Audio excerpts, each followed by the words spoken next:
agora você vai entrar um pouquinho no meu mundo. Tá.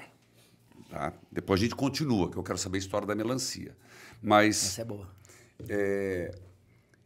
nós, por exemplo, eu trabalho com mundo, com rede social, televisão, rádio, internet. Não sei se você deu uma espiada nas minhas redes sociais. Sim, sim. Você viu, né? Depois, se quiser dar umas dicas, eu agradeço. Né? É muito bem-vinda. Mas nós, como igreja, estamos numa realidade um tanto inusitada. Qual?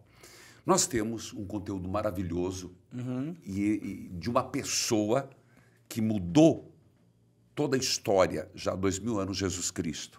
O conteúdo a gente não muda, é dele. Mas a forma de apresentar, nós temos obrigação de adaptar. Nós temos muitas iniciativas nas paróquias, a gente chama de PASCOM, Pastoral da Comunicação. Então, são pessoas que se encontram para tentar criar vínculos na paróquia, trazer o dizimista para se relacionar, falar com aquele que vem no domingo, perdeu o laço da comunidade, aí não tem um site que liga. O que eu quero te perguntar?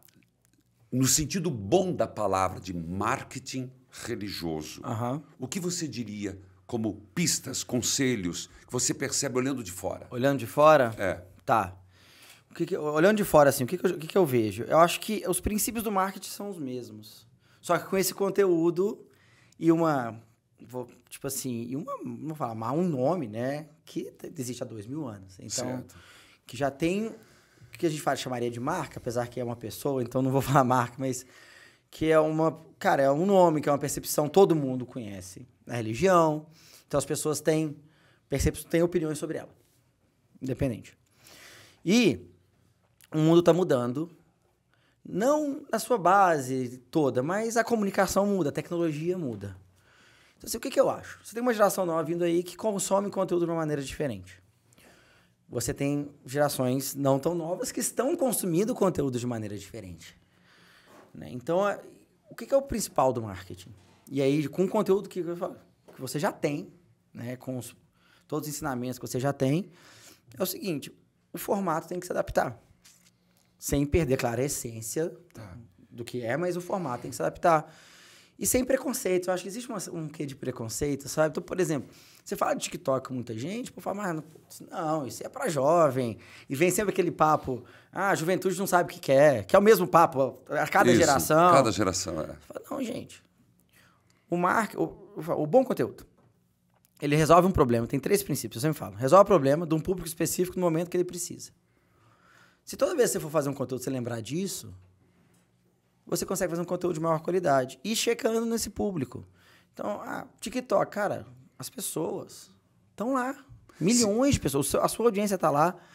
Então, como você fala no TikTok, existe uma estética, um formato que funciona melhor no TikTok. E o que funciona melhor no TikTok? Aquela coisa mais informal. Não precisa dançar, tá? Não precisa sair dançando. Não precisa fazer dancinha, não, né? Não precisa fazer dancinha. Mas você está afirmando que há lugar de um padre no TikTok. Há lugar de um padre no TikTok. Que não precisa ficar só falando aquelas gracinhas, né? Que também cansa, né? Não precisa fazer gracinha. Aquelas perguntas ridículas e respostas não piores. Não precisa fazer isso, mas você pode, por exemplo...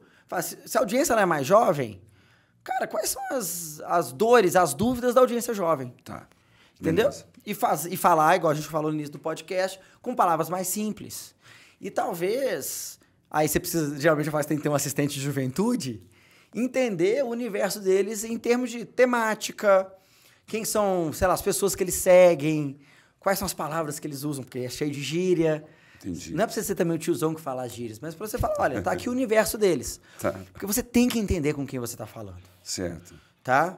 Você tem que entender com quem você tá falando. Isso é o principal. E você vai entender e vai achar o melhor canal e vai achar o melhor formato. Você não vai mudar a sua mensagem, porque também não é isso.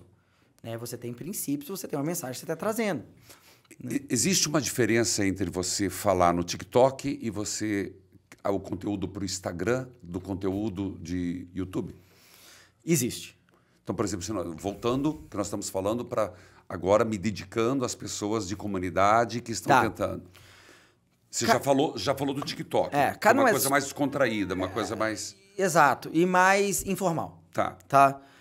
Então, todo formato de conteúdo é cheio de princípios. E aí eu não vou ser técnico, mas, por exemplo, um texto escrito, ele requer atenção. Você tem que parar, você tem que sentar, você tem que ler. Tá. Ele requer tempo e é muito difícil você ler fazendo outra coisa. Tá. Beleza? Ao mesmo tempo, quando você está lendo um texto, o seu cérebro está se esforçando mais. Porque você está processando palavra e informação. E aí você tem uma capacidade maior de reter aquele conteúdo. Isso é muito importante. Um vídeo, ele já é um pouco mais passivo. Você está sentado, você está vendo um vídeo da televisão, pode fazer outra coisa. Mesma coisa podcast. Então você tem que levar isso em conta. Né? E aí você pensa... Então você pensa assim, cara, como que eu pego o meu conteúdo para cada um desses? Tá. Vou pegar dentro do Instagram. Só dentro do Instagram. Você tem o feed, que é o principal lá, que é onde fica as suas postagens. Isso. O que tem o feed? Eles são postagens que vão ficar salvas lá. Se alguém entrar no seu perfil hoje, vai ver o histórico. Eles geralmente são encontrados por pessoas que não te seguem.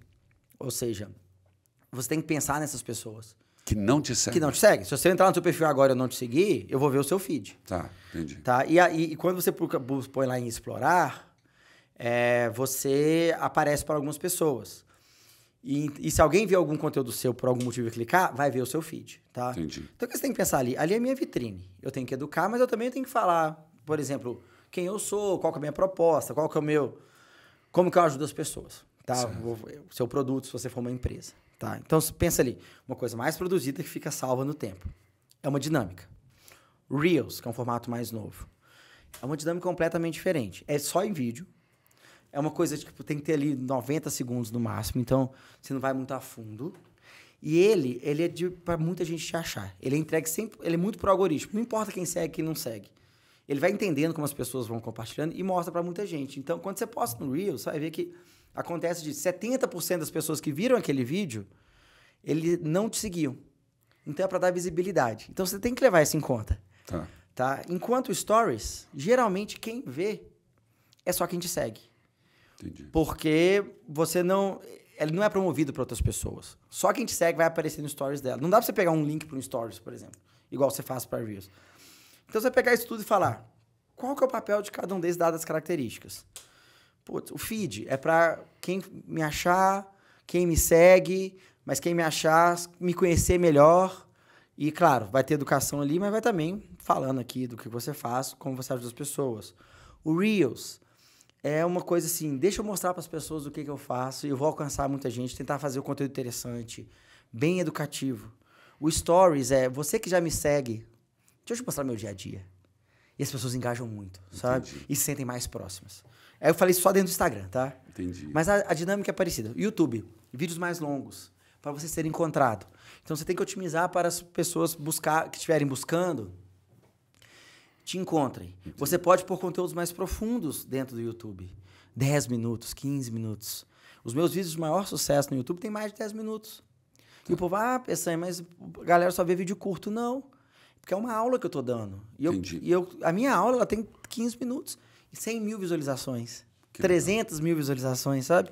Então você pensa que é aprofundado. Então, o segredo não é nem você olhar e falar qual que é o melhor. É entender o papel de cada. Legal. Entendeu? Legal. E é uma jornada. A pessoa passa por tudo, todos esses conteúdos, entendeu? Você olhando para, eu vou dizer para as igrejas, não necessariamente só católica, você acha que está sendo bem usado os meios de comunicação hoje pelas religiões? Pelas religiões? Eu não, assim, minha percepção, mas eu não sigo muito, sim, é que parece que sim, sabe? Eu acho que parece que sim, mas eu fui a fundo para ver como é que tá a estratégia.